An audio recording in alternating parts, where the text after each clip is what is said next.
اعوذ باللہ من الشیطان الرجیم بسم اللہ الرحمن الرحیم وبہ نستعین وہو خیر ناصر و معین۔ لاکھوں کروڑوں درود و سلام ہو سید الانبیاء رحمت للعالمین خاتم النبیین محمد مصطفیٰ صلی اللہ علیہ وآلہ وسلم پر، ان کی آل پاک پر، اصحاب منتجمین پر۔ ناظرین کرام، پروگرام نذرانہ عقیدت میں آپ کا میزبان ڈاکٹر سید مظفر حسین رضوی آپ کی خدمت میں حاضر ہے۔ میری جانب سے آپ تمام محترم ناظرین کی خدمت میں السلام علیکم ورحمۃ اللہ وبرکاتہ۔ ناظرین کرام، ماہ مبارک ربیع الاول کا آغاز ہو چکا ہے اور یہ مہینہ کائنات کی اس عظیم ہستی کا مہینہ ہے، ان کی ولادت باسعادت کا مہینہ ہے، جس کے لیے خالق کائنات کے ارشاد ہے لولاک لما خلقت الافلاک، اے حبیب اگر میں تجھے خلق نہ کرتا تو اس کائنات کو وجود میں نہ لاتا۔ آج کائنات میں جو کچھ بھی ہے وہ رسول اکرم صلی اللہ علیہ وآلہ وسلم کے صدقے میں ہے۔ لہٰذا اس خالق کائنات نے اس کائنات میں جس عظیم المرتبت ہستی کی وجود میں لانے کے بعد اس کائنات کو سجایا ان کے لیے، ان کے صدقے میں کائنات کی تخلیق ہوئی، ان کے صدقے میں انسانوں کی تخلیق ہوئی، تمام مخلوقات کی تخلیق صدقے محمد آل محمد کے صدقے میں ہے۔ ناظرین کرام، آج کا یہ پروگرام جس میں رسالت مآب صلی اللہ علیہ وآلہ وسلم کے انداز تجارت کے عنوان سے گفتگو کریں گے، جس میں ہمارے ساتھ ممتاز علماء کرام تشریف فرما ہیں، جن کا مختصر تعارف آپ کے سامنے پیش کر رہا ہوں۔ ہمارے ساتھ تشریف فرما ہے ممتاز عالم دین جناب محترم مفتی ابو ذر غفاری صاحب۔ السلام علیکم ورحمۃ اللہ وبرکاتہ۔ خوش آمدید کہوں گا آپ کو پروگرام میں۔ ہمارے ساتھ دوسرے مہمان حضرت علامہ سجاد شبیر رضوی صاحب۔ السلام علیکم ورحمۃ اللہ وبرکاتہ۔ وعلیکم السلام۔ ہمارے ساتھ تیسرے مہمان ہیں ممتاز ثنا خاں ہیں، کسی تعارف کے محتاج نہیں ہیں۔ محمد وآل محمد کے شان میں جو قصیدے اور جو نعت خوانی کے عنوان سے پورے ملک میں آپ ماشاءاللہ مدحت محمد وآل محمد کرتے ہیں، پوری دنیا میں آپ کو سنا جاتا ہے۔ ہمارے ساتھ تشریف فرما ہے ممتاز ثنا خاں جناب عبدالباسط رانا سہروردی صاحب۔ السلام علیکم۔ وعلیکم السلام ورحمۃ اللہ۔ خوش آمدید کہوں گا آپ کو پروگرام میں۔ سلسلے گفتگو کا باقاعدہ آغاز کرنا چاہوں گا، اور بلکہ میں چاہوں گا کہ چونکہ مہینہ ربیع الاول کا ہے تو بارگاہ رسالت مآب میں نعت رسول مقبول سے ہم اس پروگرام کا باقاعدہ آغاز کریں گے۔ میں گزارش کروں گا رانا سہروردی صاحب سے کہ بارگاہ رسالت مآب میں گلہائے عقیدت پیش فرمائیں۔ حضرت آمنہ کا دلارا وہ حلیمہ کی آنکھوں کا تارا، حضرت آمنہ کا دلارا وہ حلیمہ کی آنکھوں کا تارا، وہ شکستہ دلوں کا سہارا، بے کسوں کی دعا بن کے آیا، سب رسول خدا بن کے آئے، یہ حبیب خدا بن کے آیا۔ کمال شیخ۔ تاجداروں نے دی ہے سلامی، بادشاہوں نے کی ہے غلامی، تاجداروں نے دی ہے سلامی، بادشاہوں نے کی ہے غلامی، بے مثال اس کا اسم گرامی، مجتبی مصطفیٰ بن کے آیا، سب رسول خدا بن کے آئے، یہ حبیب خدا بن کے آیا۔ اور ڈاکٹر صاحب شیر کا آپ لوگوں دست قدرت نے ایسا سجایا، دست قدرت نے ایسا سجایا، حسن تخلیق کو رشک آیا، جس کا پایا کسی نے نہ پایا، جس کا پایا کسی نے نہ پایا، وہ خدا کی رضا بن کے آیا، سب رسول خدا بن کے آئے، یہ حبیب خدا بن کے آیا۔ مقطع: کیا ظہوری لکھے نعت ان کی، مدح کرتا ہے قرآن جس کی، کیا ظہوری لکھے نعت ان کی، مدح کرتا ہے قرآن جس کی، نعت پڑھتا ہے حسان جس کی، نعت پڑھتا ہے حسان جس کی، نعت پڑھتا ہے حسان جس کی، وہ میرا رہنما بن کے آیا، سب رسول خدا بن کے آئے، یہ حبیب خدا بن کے آیا۔ ماشاءاللہ ماشاءاللہ، سبحان اللہ، بہت خوب، سلامت رہیں۔ سلسلے گفتگو کو آگے بڑھائیں گے، اور سب سے پہلے سوال آپ کی خدمت میں رکھنا چاہوں گا، چونکہ آج کا موضوع ہے رسالت مآب صلی اللہ علیہ وآلہ وسلم کا انداز تجارت، تو اس سے پہلے کہ آپ کی تجارت کا جو سلسلہ کا آغاز کریں، خود قبل بعثت سے قبل، رسالت مآب صلی اللہ علیہ وسلم سے قبل جو تجارت کا سلسلہ خود عرب میں موجود تھا، کیا انداز تھا اس کا اور کیا اصول اس کے متعین تھے؟ بسم اللہ الرحمن الرحیم، نحمدہ ونصلی ونسلم علی رسولہ الکریم، اما بعد، فاعوذ باللہ من الشیطان الرجیم، بسم اللہ الرحمن الرحیم، قل ان کنتم تحبون اللہ فاتبعونی، وقال اللہ عز وجل فی مقام آخر، لقد کان لکم فی رسول اللہ اسوۃ حسنہ، صدق اللہ مولانا العظیم وبلغنا رسولہ النبی الامی الصادق الامین، ونحن علی ذلک لمن الشاہدین والشاکرین والذاکرین، والحمد للہ رب العالمین۔ اللہم صلی علی سیدنا و مولانا محمد وعلی آل سیدنا و مولانا محمد وبارک وسلم وصلی علیہ۔ ڈاکٹر صاحب بہت بہت شکریہ آپ کا، آپ نے اپنے پروگرام میں مدعو کیا، اور مقدس مہینہ، محترم مہینہ ربیع الاول کا بابرکت مہینہ چل رہا ہے، تو اور عمدہ سوال، بہت اچھا سوال آپ نے کیا کہ بعثت سے قبل اصول تجارت کیا تھے۔ حضرت صلی اللہ علیہ وسلم کو اللہ رب العزت نے نبی کامل، رسول رحمت بنا کر بھیجا۔ حضرت آدم علیہ السلام کو اللہ تعالیٰ نے جب پیدا فرمایا تو حضرت آدم علیہ السلام سے جب جنت میں بھول ہوئی، وہ زمین پر آئے۔ زمین پر آنے کے بعد حضرت آدم نے مختلف دعائیں مانگی، ربنا ظلمنا انفسنا وان لم تغفر لنا وترحمنا لنکونن من الخاسرین، یہ بھی دعائیں اور بھی دعائیں۔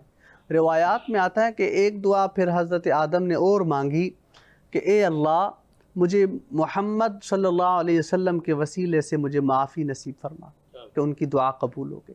اللہ نے فرمایا اے آدم، تم تو محمد سے ملے نہیں ہو، تم ان کو کیسے جانتے ہو؟ تو حضرت آدم علیہ السلام نے فرمایا کہ اے اللہ، میں جب جنت میں تھا، جنت کے اوپر، عرش کے اوپر ایسے لکھا ہوا تھا لا الہ الا اللہ محمد الرسول اللہ، اور جنت کے درختوں کے پتوں پر میں نے نام محمد لکھا دیکھا، تو میں سمجھ گیا کہ یہی وہ ہستی ہے جو سب سے افضل ہے، اور اسی کی وجہ سے آپ نے سارے جہان کو پیدا فرمایا، لولاک ما خلقت الافلاک۔ تو اللہ رب العزت نے فرمایا ہاں۔ پھر حضور صلی اللہ علیہ وسلم نے فرمایا کنت نبیا وآدم بین الماء والطین، کہ میں اس وقت بھی نبی تھا جب آدم علیہ السلام پانی اور مٹی کے درمیان میں تھے، میں اس وقت بھی نبی تھا۔ پھر حضرت ابراہیم علیہ السلام کو اللہ رب العزت نے حکم کیا کہ آپ جو ہے بیت اللہ کی تعمیر کریں۔ حضرت ابراہیم علیہ السلام کو اللہ نے آزمایا، اولاد پیش کرو، مکے کی وادیوں میں اکیلی اولاد کو اسماعیل علیہ السلام کو بی بی ہاجرہ کو چھوڑ کے آ گئے. کوئی بندہ نہ بندے کی ذات، نہ پانی نہ کچھ. حضرت ابراہیم نے اللہ کے حکم سے چھوٹا بچہ اسماعیل اور اماں ہاجرہ کو چھوڑ کے آ گئے. اللہ نے فرمایا اپنی جان پیش کرو، آگ میں پیش کی. قلنا یا نار کونی بردا وسلاما علی ابراہیم. آگ پیش کر، آگ میں اپنے آپ کو پیش کیا. ہر طرح سے اللہ نے آزمایا. بیٹے کو پیش کرو، چھری کے نیچے اسماعیل علیہ السلام کو پیش کر دیا. پھر اتنے امتحانوں میں جب حضرت ابراہیم پاس ہوئے، اللہ نے لقب دے دیا خلیل اللہ. اب آپ اللہ کے خلیل ہو، اللہ کے دوست ہو. اب مانگو، کیا مانگتے ہو؟ انعام مانگو. بیت اللہ کی تعمیر ہو گئی تو حضرت ابراہیم علیہ السلام نے ایک دعا مانگی، ربنا وابعث فیہم رسولا منہم یتلو علیہم آیاتہ ویزکیہم ویعلمہم الکتاب والحکمہ.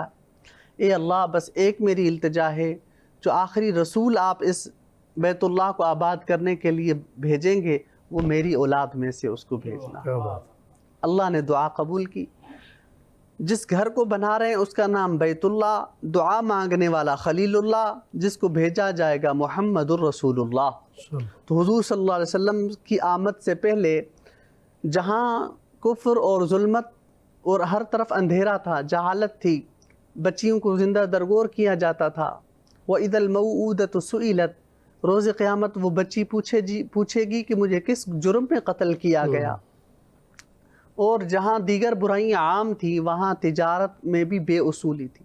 لوگ چھوٹی چھوٹی سی بات پہ تجارت کے اندر کہ آپ کے اونٹ نے میرے اونٹ سے پہلے پانی کیوں پیا، اتنی سی بات پہ لڑائیاں ہو جاتی تھی. جب ہمارے نبی کریم صلی اللہ علیہ وسلم تشریف لائے، ہمارے نبی صلی اللہ علیہ وسلم نے تجارت کے بھی اصول بیان فرمائے، اور صرف بیان نہیں بلکہ خود عملی شکل میں آپ صلی اللہ علیہ وسلم نے ان کو تجارت کے اصولوں کو رائج فرمایا، قائم فرمایا. مثلا امانت دار ہونا. بعثت سے قبل امانت دار کم لوگ تھے، امانت میں خیانت کیا کرتے تھے. چھوٹی چھوٹی بات پہ لڑائی جھگڑے شروع ہوتے تھے تجارت کی وجہ سے، تو وہ نسل در نسل وہ لڑائیاں قبائل میں عام تھیں، قبائلی نظام تھا. آپ صلی اللہ علیہ وسلم نے اس قبائلی کلچر کو ختم کر کے شرعی نظام اور اصول و ضوابط کے ساتھ نظام مرتب فرمایا. پھر آپ نے فرمایا التجار الصدوق الامین مع النبیین والصدیقین والشہداء، کہ تجارت کے اندر جو امانت، دو اصول ہیں، ایک امانت دار ہونا اور سچ بولنا. ایک امانت اور دوسرا سچ. حضور کریم صلی اللہ علیہ وسلم نے اس نظام کو عام فرمایا کہ جو تاجر سچ بولے اور امانت دار ہو وہ روز قیامت نبیوں کے ساتھ اس کا حشر ہوگا، صدیقین کے ساتھ اس کا حشر ہوگا، اور صلحاء کے ساتھ، شہداء کے ساتھ اس کا حشر ہوگا قیامت کے دن. تو ہمارے نبی کریم صلی اللہ علیہ وسلم نے جو اصول اور نظام ترتیب فرمایا، مکے کے اندر آپ صلی اللہ علیہ وسلم نے 10 سال کی عمر سے تجارت شروع فرمائی. ہمارے ساتھ علامہ سجاد شبیر رضوی صاحب ہیں. میں چاہوں گا کہ حضرت خدیجۃ الکبریٰ سلام اللہ علیہا کا انداز تجارت عربوں کے رائج سلوک سے کس قدر مختلف تھا، میں چاہوں گا کہ اس حوالے سے علامہ صاحب بیان فرمائیں. بہت شکریہ ڈاکٹر صاحب. آپ کا جو سوال ہے وہ نہایت ہی اہم ہے. جب ہم جناب خدیجۃ الکبریٰ سلام اللہ علیہا کی شخصیت کی طرف دیکھتے ہیں اور ان کا کردار دیکھتے ہیں اور ان کی خدمات، جو اسلام کے لیے جو انہوں نے خدمات جو ہے وہ کی، جب ہم مسلمان اس کا باریک بینی سے مطالعہ کرتے ہیں تو ہمیں معلوم چلتا ہے کہ جناب خدیجۃ الکبریٰ نے اپنی ساری دولت جو ہے وہ اسلام کے لیے جو ہے وہ خرچ کی اور اسلام کو جو ہے وہ پروان چڑھایا. بلکہ میں یہاں 2 شخصیتوں کا نام بھی لے دوں چلتے چلتے ابتدائیہ میں، کہ ایک جناب حضرت ابو طالب علیہ السلام نے اپنی زندگی جو وقف کی اور کفالت کی، نبوت کی بھی اور امامت کی. اسی طریقے سے جناب خدیجۃ الکبریٰ نے جو ہے اپنی زندگی اسلام کے لیے وقف کی، اور اسلام پر بہت بڑا احسان ہے جناب خدیجۃ الکبریٰ کا. آپ نے فرمایا کہ تجارت کے اصول عربوں سے ڈفرنٹ تھے. جناب خدیجۃ الکبریٰ یقیناً دیکھیں عرب کا ایک اپنا دستور اور عرب کا ایک اپنا منشور اور عرب کی تجارت کا ایک اپنا طریقہ کار تھا جو کہ ابھی ہمارے مفتی صاحب نے فرمایا. مگر جناب خدیجۃ الکبریٰ نے جو تجارت کے اصول متعین کیے اور سرکار دو عالم صلی اللہ علیہ وسلم نے جو ہے اس تجارت کو میں آپ کے ساتھ شریک کار رہے. اور جب جناب خدیجۃ الکبریٰ نے سرکار دو عالم خاتم المرسلین کی ایمانداری دیکھی، پہلے تو میں یہ بتا دوں کہ ایمانداری دیکھی تو یقیناً جو اصول متعین تھے عرب میں اس سے بہت ہی ڈفرنٹ جناب خدیجۃ الکبریٰ سلام اللہ علیہا نے تجارت کی اور تجارت کر کے ایک کامیاب تجارت کر کے ایک ایسے اصول انہوں نے بھی وضع کیے اسلام کے لیے اور ہمارے لیے اور رہتی دنیا تک کے لیے. اور میں یہاں یہ ضرور کہوں گا کہ تمام خواتین کے لیے آپ نے جو تجارت کی ہے وہ ایک نمونہ عمل ہے. آج یہ کہا جاتا ہے کہ خواتین جو ہیں وہ تجارت نہ کریں اور خواتین گھر سے نہ نکلیں بلکہ اگر تجارت کریں گھر میں بیٹھ کے تجارت کریں. یعنی جناب خدیجۃ الکبریٰ نے گھر میں بیٹھ کے جو بزنس کیا اور تجارت کی وہ رہتی دنیا تک کے لیے دراصل خواتین کے لیے سبق ہے. اور عرب کے اس ماحول میں آپ نے تجارت کی جہاں آپ نے اصول کی وضاحت کرنے کو کہا، وہاں تجارت کی آپ نے جہاں عرب کے ایک ایسے معاشرے میں جناب خدیجۃ الکبریٰ تجارت کر رہی تھی جہاں تجارت کرنا ایک خاتون کے لیے کوئی آسان کام نہیں تھا. مگر جناب خدیجۃ الکبریٰ نے ایک کامیاب بزنس کر کے اور ان اصولوں کو مرتب کر کے ہم سب کو یہ بتایا کہ تجارت خاتون بھی کر سکتی ہیں اور اسلام میں تجارت کی اجازت ہے خواتین کو اور گھر میں رہ کے تجارت کر سکتی ہیں. تو اس طریقے سے جناب خدیجۃ الکبریٰ ہمارے ہاں ایک بہترین آئیڈیل خاتون ہیں جو کہ ایز اے تجارت کرنے والی خاتون اور کامیاب تجارت کرنے والی خاتون میں آپ کا شمار ہوتا ہے. حضرت خدیجۃ الکبریٰ سلام اللہ علیہا سے تجارتی معاہدہ کس انداز سے ہوا تھا؟ جو آپ معاہدات فرماتی تھیں اس وقت جب رسول اللہ آپ صلی اللہ علیہ وسلم نے آپ کی تجارت کو لے کر جو ہے سلسلے کو آگے بڑھایا تو وہ معاہدات ہوتے تھے، اس میں کیا قوانین اور ضوابط اور اصول ہوتے تھے؟ حضرت اماں خدیجۃ الکبریٰ رضی اللہ تعالی عنہا کے ساتھ آپ صلی اللہ علیہ وسلم کا کوئی ایسا تجارتی معاہدہ نہیں تھا جو تحریری شکل میں ہو یا ایسا کوئی نہیں تھا، بلکہ اماں خدیجۃ الکبریٰ رضی اللہ تعالی عنہا کے ساتھ جو نکاح بھی ہوا وہ بھی ان کی وجہ مین تجارت تھی، کیونکہ حضرت بی بی خدیجۃ الکبریٰ رضی اللہ تعالی عنہا تجارت کے اندر بہت ایماندار تھیں، بہت ماہر تھیں عرب کے اندر. یہاں تک روایات میں آتا ہے کہ ایک طرف پورے مکے والوں کا قافلہ اور ان کا مال ہوتا تھا تجارت کے لیے، شام ملک جاتا تھا پورا قافلہ، تو ان سب کے برابر ایک اکیلی حضرت بی بی خدیجۃ الکبریٰ کا مال ہوتا تھا، اتنی مالدار تھی. تو وہ خود تو نہیں جاتی تھی تجارت کے لیے شام ملک، تو وہ اچھے جو ایماندار لوگ ہوتے تھے ان کو تلاش کرتی تھی. کیونکہ ہمارے نبی کریم صلی اللہ علیہ وسلم مکے کے اندر شروع میں ہی جو نبوت سے پہلے ہی مشہور تھے کہ یہ امین ہے، امانت دار ہیں. ہمارے نبی سچ بولتے تھے، امانت دار تھے. تو اماں خدیجۃ الکبریٰ نے تلاش کیا کہ یہ تو میرے پاس ہونا چاہیے، یہ تو میں اپنے قافلے کا سربراہ اس کو بنا کر بھیجوں ملک شام. تو ایسا ہی ہوا. اما خدیجۃ الکبریٰ رضی اللہ تعالی عنہا نے اپنے قافلے کے سربراہ ہمارے نبی کریم صلی اللہ علیہ وسلم کو بنا کر بھیجا۔ اس سے پہلے بھی ہمارے نبی صلی اللہ علیہ وسلم شام ملک کے سفر کر چکے۔ 5 سفر ہمارے نبی کریم صلی اللہ علیہ وسلم کے ثابت ہیں تجارت کی نیت سے۔ سب سے پہلا جو سفر ہمارے نبی کریم صلی اللہ علیہ وسلم نے جو کیا تھا شام ملک کا، وہ اپنے چچا حضرت زبیر بن عبد المطلب جو بڑے چچا تھے حضور کریم کے، ان کے ساتھ ہمارے نبی نے 10 سال کی عمر میں سفر کیا شام ملک۔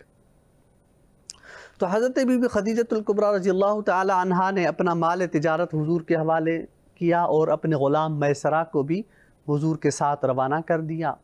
جب واپس آئے تو اتنا ان کو منافع ہوا کہ اس سے پہلے اتنا منافع کبھی نہیں ہوا تھا ان کی تجارت میں۔ اور میسرہ نے واپس آ کے جو خوبیاں بتائیں کہ نبی کریم صلی اللہ علیہ وسلم تو یہ تو مال کا نقص بتا کے بیچ رہے ہیں، یہ بتا رہے ہیں کہ اس جانور میں یہ خامی ہے، یہ اس کے اندر یہ نقص بتا کے ہمارے نبی اتنے سچ بولنے والے، اور منافع بھی سب سے زیادہ یہ کر کے آئیں۔ اور یہ امانت دار، جتنی اوصاف جتنے فضائل مناقب بتائے ہمارے نبی کی میسرہ نے، واپس آ کر تو اماں خدیجۃ الکبریٰ نے نکاح کا پیغام بھیجا۔ پھر ہمارے نبی کریم صلی اللہ علیہ وسلم کا اماں خدیجۃ الکبریٰ رضی اللہ تعالی عنہا کے ساتھ نکاح ہوا۔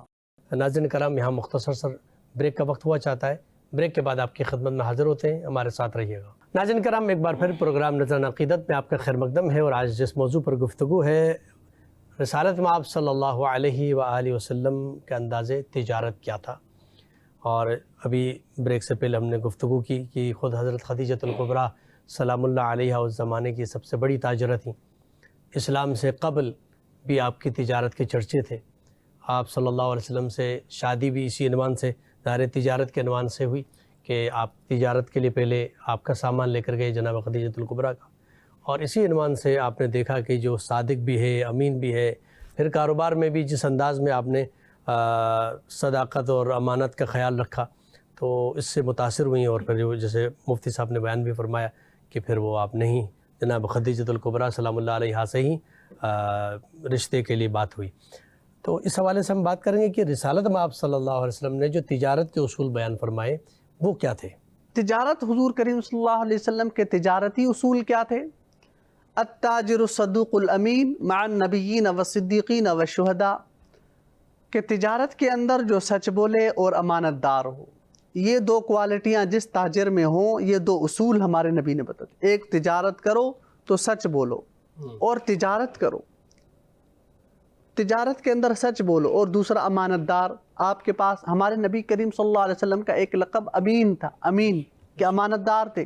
ہجرت کر رہے ہیں مکہ سے مدینہ، اس آخری رات میں اپنے بستر پہ کس کو سلا رہے ہیں؟ حضرت سیدنا علی رضی اللہ تعالی عنہ کو، کہ جو امانتیں واپس کر کے پھر آئیں گے۔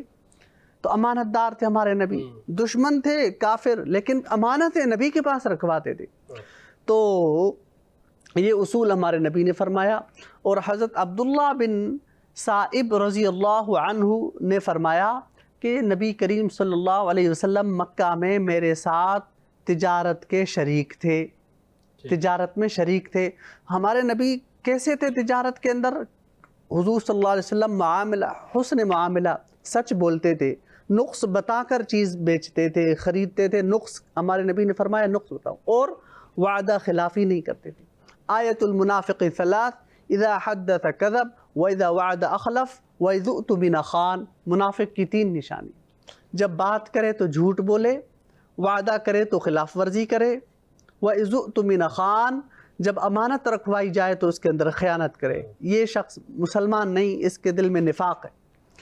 تو نبی کریم صلی اللہ علیہ وسلم کے بارے میں حضرت عبداللہ بن صائب نے فرمایا، اے اللہ کے نبی، کیا آپ مجھے جانتے ہیں؟ حضرت حضور نے فرمایا، ہاں، آپ مکہ میں میرے ساتھ تجارت کے شریک تھے۔ اچھا، حضرت عبداللہ نے فرمایا آپ کی خوبیاں بتائیں کہ آپ کبھی جھگڑا نہیں کرتے تھے۔ ہمارے نبی تجارت کے اندر کبھی جھگڑا نہیں کرتے تھے۔ نبی کریم صلی اللہ علیہ وسلم مدینے کی گلیوں میں، بازاروں میں جاتے تھے، دکانداروں کو نوٹ کیا کرتے تھے کون سا تاجر کس طرح تجارت کر رہا ہے۔ چنانچہ ایک تاجر کے پاس گئے، غلے کا ڈھیر یا اناج کا ڈھیر لگا ہوا تھا۔ ہمارے نبی صلی اللہ علیہ وسلم اس کے ڈھیر کے اندر سے بیچ میں ہاتھ ڈالا اور وہ نکالا تو وہ اندر سے گیلی تھی گندم. ہمارے نبی نے فرمایا یہ کیا ہے؟ اس نے کہا اے اللہ کے رسول بارش برسی تھی تو بارش کی وجہ سے یہ جو جو یا غلہ ہے یہ بھیگ گیا تھا تو میں نے سوکھا سوکھا جو ہے اوپر کر دیا, گیلا گیلا نیچے کر دیا. حضور نے فرمایا جو دھوکہ دے وہ ہم میں سے نہیں ہے. جو دھوکہ دے تجارت کے اندر دھوکہ نہیں دو. تو حضور نے فرمایا اپنے مال کا نقص بتا کر بیچو, ظاہر کرو, جو گیلا ہے گیلا رکھو, پھر وہ اس حساب سے اس کو بیچو. اور جھوٹی قسم کھانے والوں پر لعنت کہیے, لعنت. تو آج کل ہمارے تاجر کیا کرتے ہیں؟ کیا ان اصولوں کے مطابق تجارت کرتے ہیں؟ جب تک وہ جھوٹی قسم نہ کھائیں ان کا مال نہیں بکتا, جب تک وہ جھوٹ نہ بولیں ان کا مال نہیں بکتا. آج ہمارے تاجروں کو یہ چاہیے نبی کریم صلی اللہ علیہ وسلم کی سیرت کے مطابق اپنی تجارتی اصول بنائیں اور علماء سے رہنمائی لیں, مشاورت کریں کہ ہمارے نبی کی تجارت سیکھیں, سیکھ کر تجارت کریں, اس میں کامیابی ہے. نہیں, اس تجارت کو آپ کس طرح دیکھتے ہیں آج؟ جیسے آپ نے فرمایا کہ جھوٹ بولے بغیر تو تجارت نہیں ہوتی, اور یہ معاشرے میں یہ لوگ یہ بات کرتے ہیں کہ اگر آپ جھوٹ نہیں بولیں گے تو آپ کی چیز نہیں بکے گی. تو یہ کس طرح ایک اسلامی اصول ان کے سامنے پیش کریں گے کہ ایسا نہیں ہے کہ آپ سچ بول کر بھی آپ بہترین تجارت کر سکتے ہیں, کامیاب ہو سکتے ہیں, تو کیوں آپ جھوٹ کے بغیر کہتے ہیں کہ تجارت ہی نہیں ہو سکتی جب تک جھوٹ نہیں بولیں گے؟ یہ آپ نے بہت اچھی بات کی کہ جب سچ بات کر کے تجارت میں بہت کامیابی. دیکھیں ہمارا بحیثیت مسلمان کے ایک یقین ہے, ایک ایمان ہے کہ رزق کا ذمہ اللہ کے حوالے. وَيَرْزُقْهُ مِنْ حَيْثُ لَا يَحْتَسِبْ, اللہ تعالیٰ وہاں سے رزق دیتے ہیں جہاں سے گمان بھی نہیں ہوتا, انسان کو وہاں سے رزق اللہ تعالیٰ. وَمَا مِن دَابَّةٍ فِي الْأَرْضِ إِلَّا عَلَى اللَّهِ رِزْقُهَا, روئے زمین پر چلنے والا کوئی بھی جاندار ایسا نہیں جس کے رزق کا ذمہ اللہ نے نہ لے رکھا ہو. ہمارا بحیثیت مسلمان ذمہ دار. اور کیا خیال ہے صحابہ کرام سچ بول کے کیا وہ امیر ترین نہیں بنے؟ صحابہ نے ایسی تجارت کی. حضرت عبد الرحمن ابن عوف رضی اللہ تعالیٰ عنہ مکہ سے ہجرت کر کے جب مدینہ آئے کچھ نہیں تھا, خالی تھے.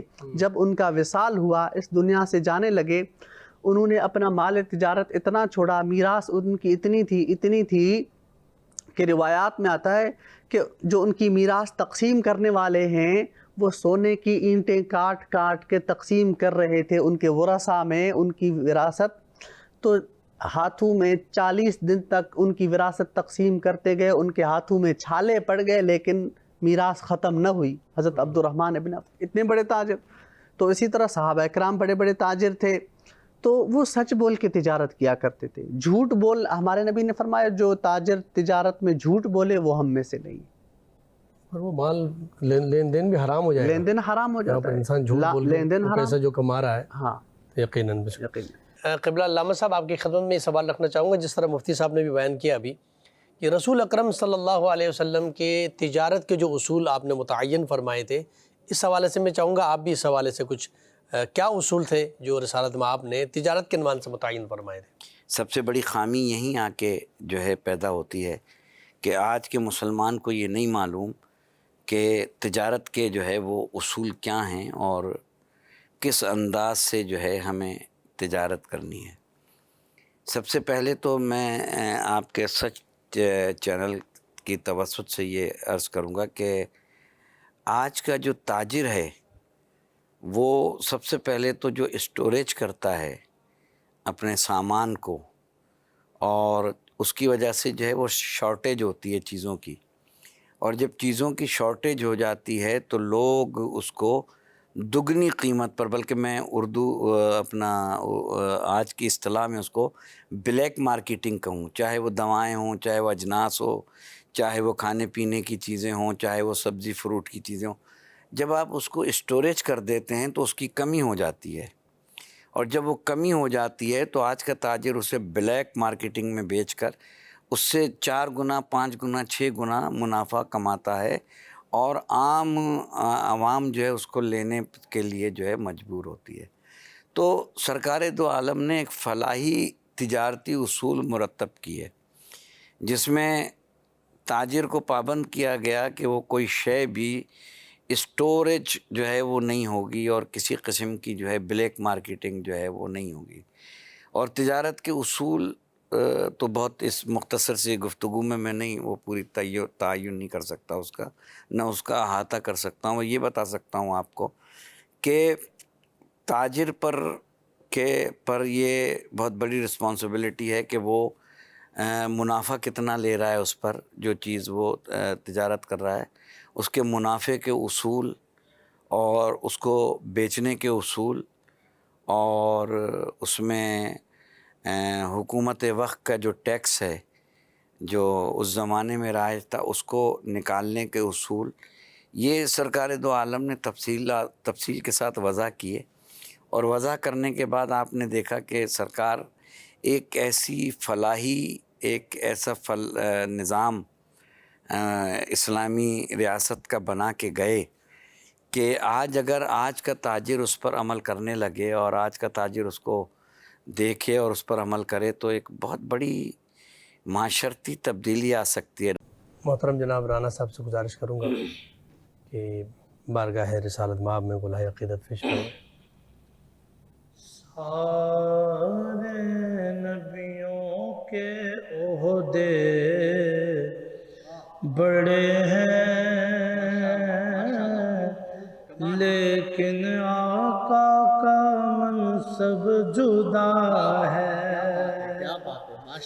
سارے نبیوں کے عہدے بڑے ہیں، لیکن آقا کا منصب جدا ہے. وہ امام صف انبیاء ہے، ان کا رتبہ بڑوں سے بڑا ہے. وہ امام صف انبیاء ہے، ان کا رتبہ بڑوں سے بڑا ہے. کوئی لفظوں میں کیسے بتا دے ان کے رتبے کی حد ہے تو کیا ہے. کوئی لفظوں میں کیسے بتا دے ان کے رتبے کی حد ہے تو کیا ہے. ہم نے اپنے بڑوں سے سنا ہے صرف اللہ ان سے بڑا ہے. ہم نے اپنے بڑوں سے سنا ہے صرف اللہ ان سے بڑا ہے. نام جنت کا تم نے سنا ہے، میں نے اس کا نظارہ کیا ہے. نام جنت کا تم نے سنا ہے، میں نے اس کا نظارہ کیا ہے. میں یہاں سے تمہیں کیا بتا دوں، ان کی نگری کی گلیوں میں کیا ہے. میں یہاں سے تمہیں کیا بتا دوں، ان کی نگری کی گلیوں میں کیا ہے. اور اللہ یہ دعا میری دعا کرے قبول فرمائے آپ کے حق میں بھی ہمارے حق میں بھی. مستقل ان کی چوکھٹ عطا ہو میرے معبود یہ التجا ہے. مستقل ان کی چوکھٹ عطا ہو میرے معبود یہ التجا ہے. کوئی پوچھے تو یہ کہہ سکوں میں باب جبریل میرا پتا ہے. اللہ کوئی پوچھے تو یہ کہہ سکوں میں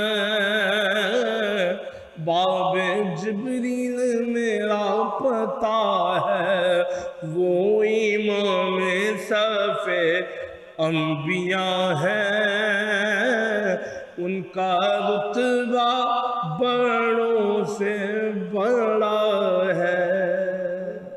کیا بات ہے، کیا بات ہے، سبحان اللہ سبحان اللہ. ناظرین کرام مختصر سا بریک لیں گے، بریک کے بعد آپ کی خدمت میں حاضر ہوتے ہیں، ہمارے ساتھ رہیے گا. ناظرین کرام ایک بار پھر پروگرام نذرانہ عقیدت میں آپ کا خیر مقدم ہے. ماہ ربیع الاول ہے اور اس میں یقیناً ہر عاشق رسول صلی اللہ علیہ وآلہ وسلم کو چاہیے کہ وہ رسالت مآب صلی اللہ علیہ وآلہ وسلم کی زندگی کے مختلف پہلوؤں کا مطالعہ کریں۔ آپ کی زندگی کا ہر پہلو ہمارے لیے آئیڈیل ہے۔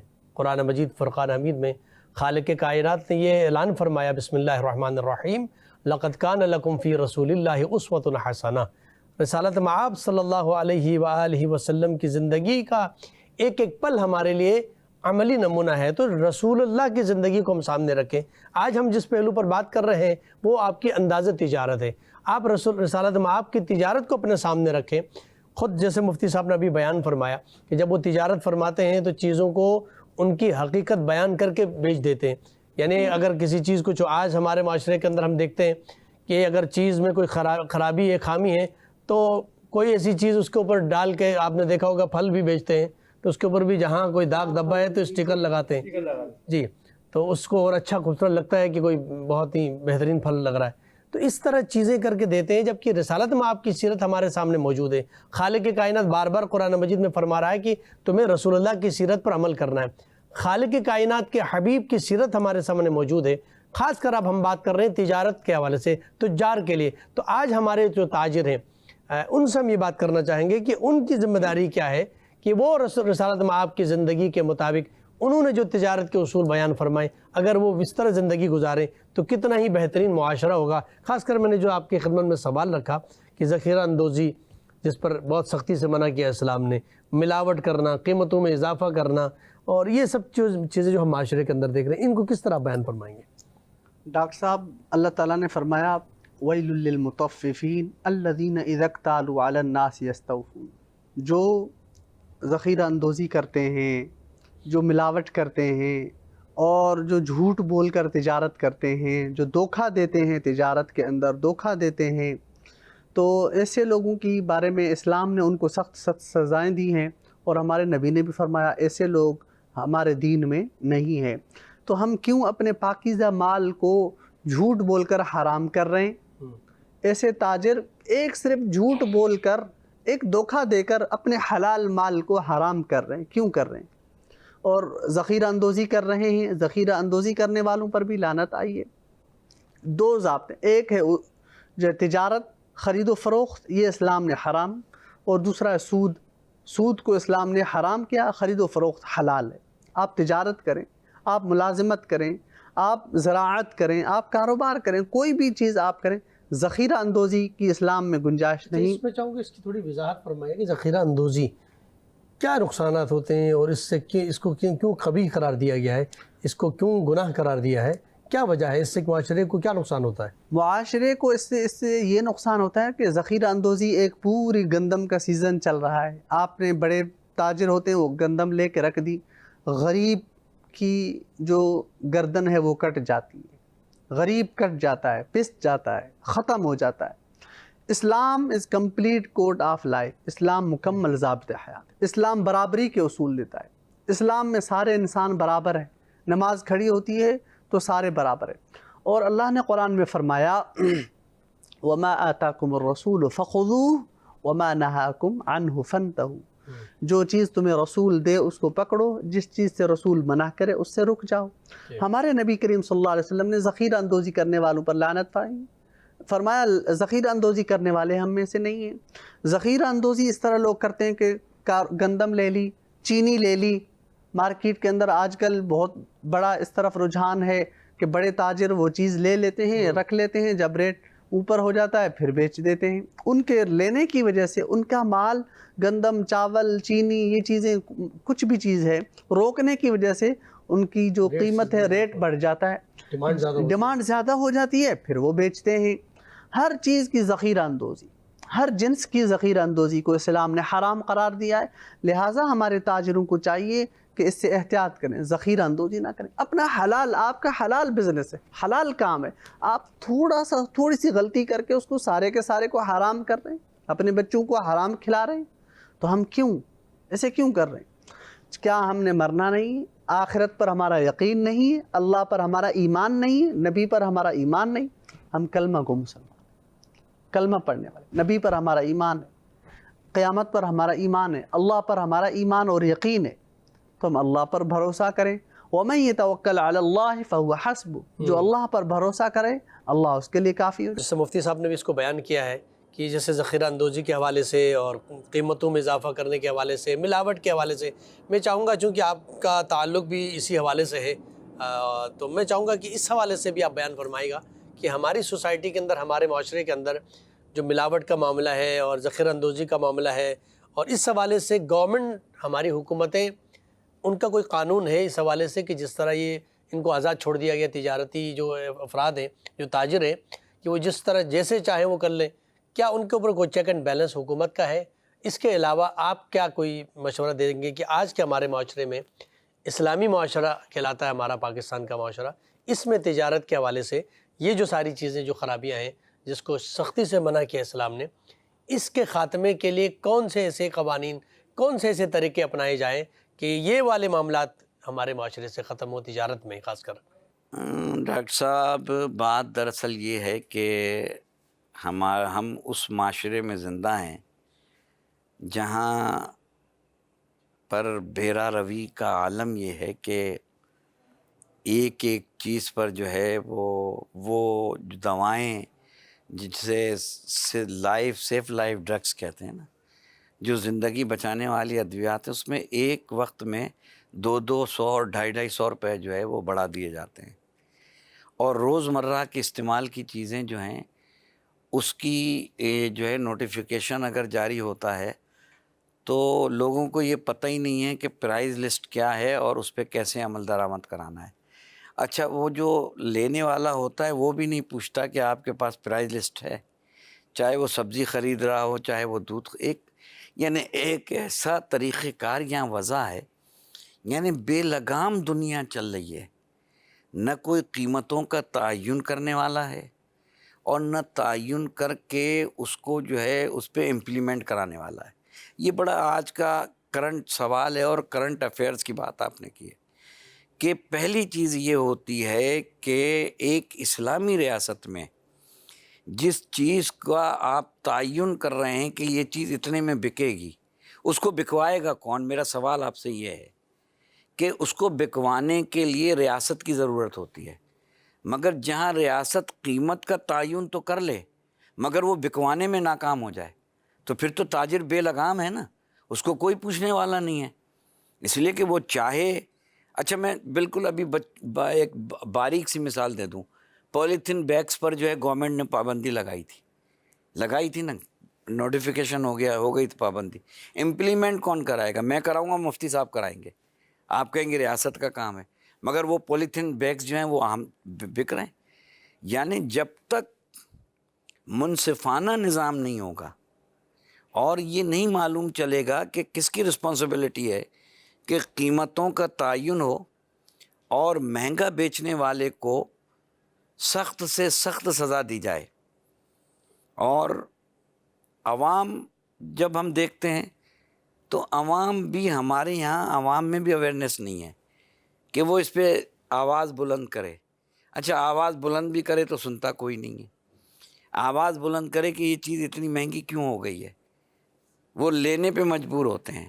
مثال کے طور پہ رمضان میں جو فروٹ 100 روپے کا ہوتا ہے وہ 500 روپے کا بک رہا ہوتا ہے، تو کیا فروٹ کے بغیر افطار نہیں ہو سکتا؟ کیا سحری نہیں ہو سکتی؟ مگر نہیں، ہمیں کھانا ہے۔ یہاں میں دو باتیں کروں گا کہ یہاں ریاست جو ہے قیمتوں کا تعین کرتی ہے، وہ بہت آسان کام ہے۔ یہاں ہمارے پاکستان میں امپلیمنٹ بالکل نہیں ہے، نام کے محکمے کام کر رہے ہیں۔ جب امپلیمنٹ نہیں ہے تو تاجر آزاد ہے، جب تاجر آزاد ہے تو عوام پس رہی ہے۔ عوام پہلے ہی بجلی کے بلوں میں، گیس میں کے بلوں میں، ٹیکسز میں، پانی میں اتنی مشغول ہو چکی ہے کہ اسے مہنگائی، یعنی میں کیا کروں کہ لوگ آپ خودکشیاں کرنے پہ مجبور ہیں۔ تو آج ضرورت اس بات کی ہے کہ مولا کائنات علی بن ابی طالب علیہ السلام کی زندگی کو سامنے رکھتے ہوئے اور جناب خدیجۃ الکبریٰ سلام اللہ علیہا کی تجارت کے اصولوں کو دیکھتے ہوئے، جس کا ذکر ابھی یہاں کیا گیا، مفتی صاحب نے بھی فرمایا اور آپ نے بھی، ان کی اصولوں کو دیکھتے ہوئے اگر ہم اس پہ کار فرما ہوں تو معاشرے میں تبدیلی آ سکتی ہے، ورنہ یہ عوام اسی طریقے سے مہنگائی کی چکی میں پستی رہے گی اور کوئی پوچھنے والا جو ہے وہ نہیں ہوگا۔ یقیناً یہ موضوع ایسا ہے کہ اس پہ اور مزید گفتگو ہو سکتی ہے، لیکن یہاں پر ہمارے پاس وقت جو ہے وہ ختم ہو چکا ہے۔ میں نہایت ممنون مشکور ہوں حضرت علامہ مفتی ابو ذر غفاری صاحب آپ کا کہ آپ نے بہترین گفتگو فرمائی، پروگرام کر کے دل جزاکم خوش اللہ۔ ہوا آپ نے، اور حضرت علامہ سجاد شبیر رضوی صاحب آپ کا کہ آپ تشریف لائے اور بہترین انداز میں اپنے گفتگو فرمائی۔ ثنا خان عبد الباسط رانا سروردی صاحب آپ کا بھی نہایت ممنون مشکور۔ ناظرین کرام، اپنے میزبان ڈاکٹر سید مظفر حسین رضوی کو اجازت دیجیے، اور جاتے جاتے میں ایک بار پھر گزارش کروں گا جناب عبد الباسط رانا صاحب سے کہ اس پروگرام کا اختتام ایک کلام سے کیجیے گا۔ رحمت دا دریا الہی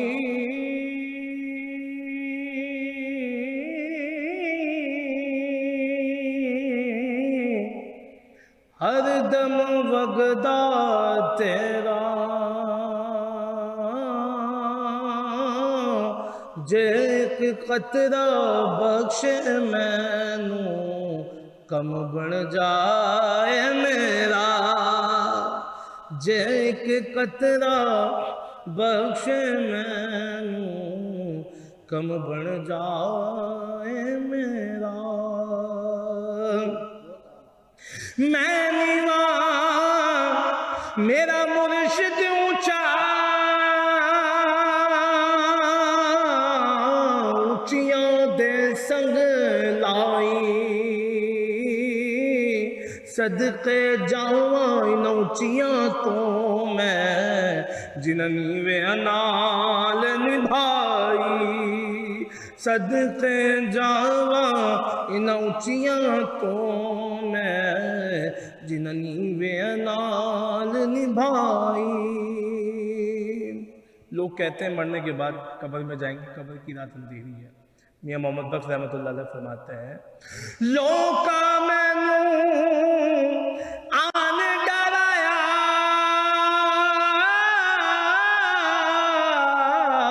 رات قبر دی کالی، پر میں سنیا اتے آنے آنا جد موڈے کملی کالی، میں سنیا اتے آنے آنا جد موڈے کملی کالی، خش خش جنا قدر نہیں میرا، صاحب نو وڈیاں میں گلیاں دا کوڑا کوڑا محل چڑھایا سائیاں، میں گلیاں دا کوڑا کوڑا محل چڑھایا سائیاں۔